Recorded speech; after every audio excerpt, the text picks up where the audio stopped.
मध्य रेल्वेमध्ये विलिनीकरण व्हावं या संदर्भातली मागणी आहे. काय नेमका विषय आहे? मधु दंडवते साहेबांच्या पुढाकारानं कोकण रेल्वे कॉर्पोरेशनच्या माध्यमातून कोकण रेल्वे सुरू झाली. परंतु ज्या पद्धतीनं या कोकण रेल्वेच्या माध्यमातून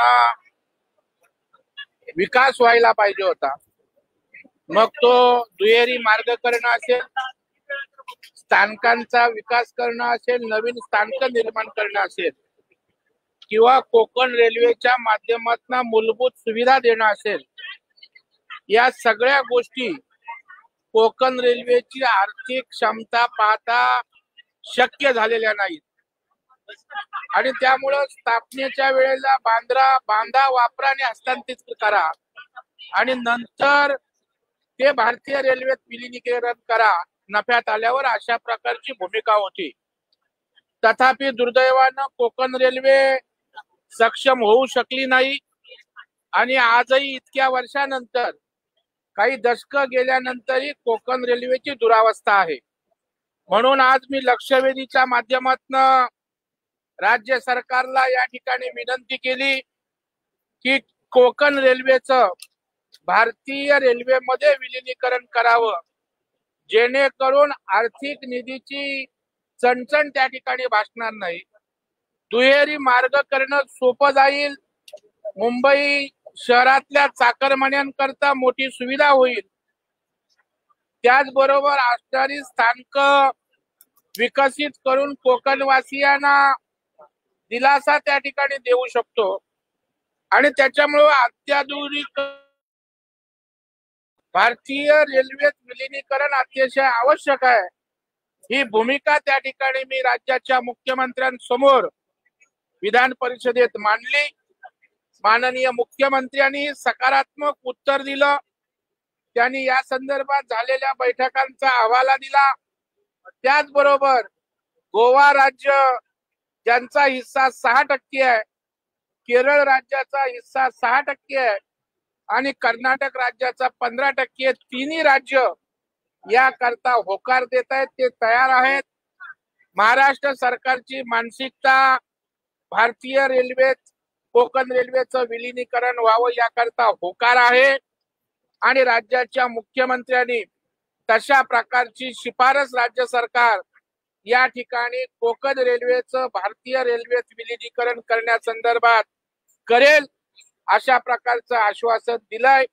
या संदर्भात रेल्वे मंत्र्यांशी बोलून लवकरात लवकर कोकण रेल्वेचं भारतीय रेल्वेत विलिनीकरण करून कोकणवासीय प्रवाशांना, मुंबईकर चाकरमान्यांना मोठ्या प्रमाणावर दिलासा देण्याचं आश्वासन राज्याचे आदरणीय मुख्यमंत्री देवेंद्र फडणवीस साहेबांनी दिलंय. सर, एक मुद्दा असा आहे की लोकसभा आणि विधानसभा निवडणुकीच्या वेळी संघ आणि भाजपने राम मंदिर अयोध्या ह्या मुद्द्याचा वापर केला, तर आता औरंगजेबाची कबर हे पुढच्या निवडणुकीचे विषय असतील असं प्रकाश आंबेडकर म्हणतात. नाही, मला तर प्रत्येक पक्ष आपल्या असणाऱ्या भूमिका त्या ठिकाणी मांडेल, परंतु कुणालाही त्या ठिकाणी औरंग्याचं उदात्तीकरण या महाराष्ट्रात छत्रपतींच्या शंभूराजांच्या महाराष्ट्रात करता येणार नाही. आणि जर त्या ठिकाणी औरंगजेबी प्रवृत्तीच्या विरोधात उद्या निवडणुकीत आम्ही मुद्दा घेतला तर त्याचं दुःख असायचं काही कारण नाही. शेवटी छत्रपतींचं नाव घेऊन आम्ही राज्य चालवतो, शंभू महाराजांचं नाव घेऊन आम्ही राज्य चालवतो आणि त्याच्यामुळे शंभू राजांचा अनवणित छळ करणाऱ्या या ठिकाणी औरंगजेबाचं सोयरसूतक असायचं काहीच कारण नाही.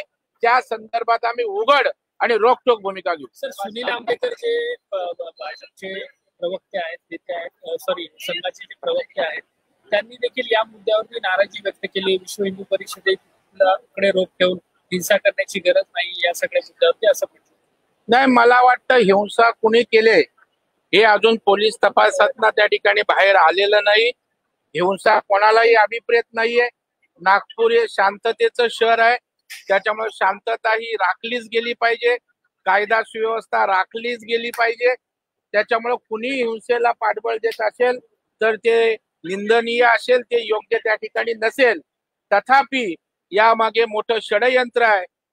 मुख्यमंत्री नागपूरचे आहेत, गृहमंत्री नागपूरचे आहेत आणि राज्याचा कारभार अत्यंत चांगल्या पद्धतीनं चालत असताना त्याच्यामध्ये खोडा घालण्यासाठी, कायदा सुव्यवस्था बिघडवणं, देवेंद्रजीच बदनामी कशी होईल यासाठी हे षडयंत्र आहे असा माझा स्पष्ट आरोप आहे.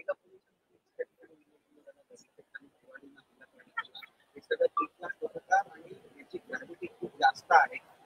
खऱ्या अर्थानं पोलीस हे आपले रक्षक आहेत. जीवाची बाजी लावून त्या ठिकाणी आपलं रक्षण करत असतात. तशाच पद्धतीनं हे सर्व आटोक्यात आणण्यासाठी डीसीपी असतील, कमिशनर असतील किंवा तिथल्या पोलिसांनी त्या ठिकाणी अतोनात प्रयत्न केले. प्रसंगी स्वतःला इजा त्या ठिकाणी झाली.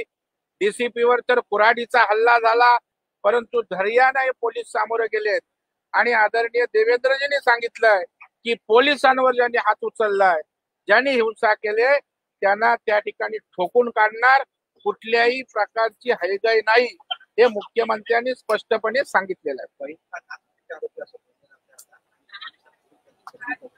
नाही, मला वाटतं आता या संदर्भात काही इन्व्हेस्टिगेशन सुरू आहे. पोलीस तपास चालू असताना यावर अंतिम भाष्य करणं योग्य नाहीये आणि त्याच्यामुळे तपासाअंती या मागचा मास्टर माइंड कोण, सूत्रधार कोण हे बाहेर येईलच आणि त्यानंतर जे पोपटपुंची आणि कोलेकुई करतायत ते त्या ठिकाणी उघडे होणार.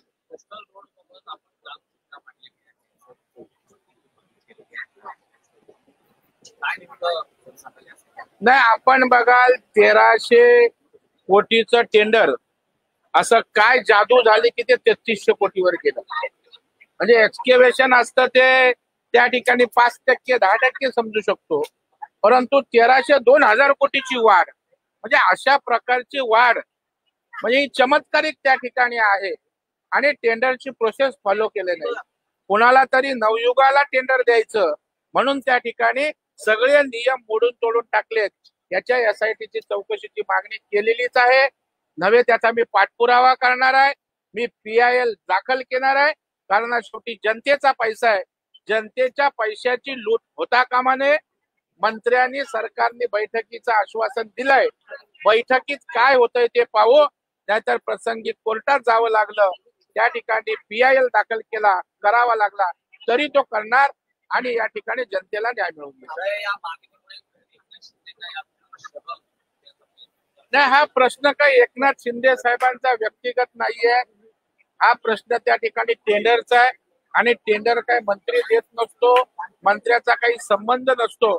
त्याच्यामुळं झालेली अनियमितता, चुकीच्या पद्धतीची निविदा काढणं याच्यावर आमचा आक्षेप आहे. कुठलंही राजकीय मतभिन्नता नाही. शिंदे साहेबांशी असायचं काहीच कारण नाही.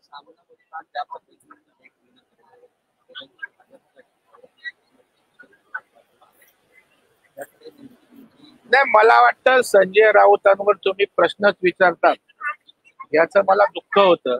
कारण संजय राऊत निराधार, बिनबुडाचा असंबंध असं त्या ठिकाणी बोलत असतात. आता तुम्ही बोलताय त्या वक्तव्याला काय अर्थ आहे का? त्याच्यामुळे त्यांनी मूर्खपणा केला म्हणून आम्ही मूर्खपणाचं सारखं उत्तर देणं हे मला वाटतं योग्य.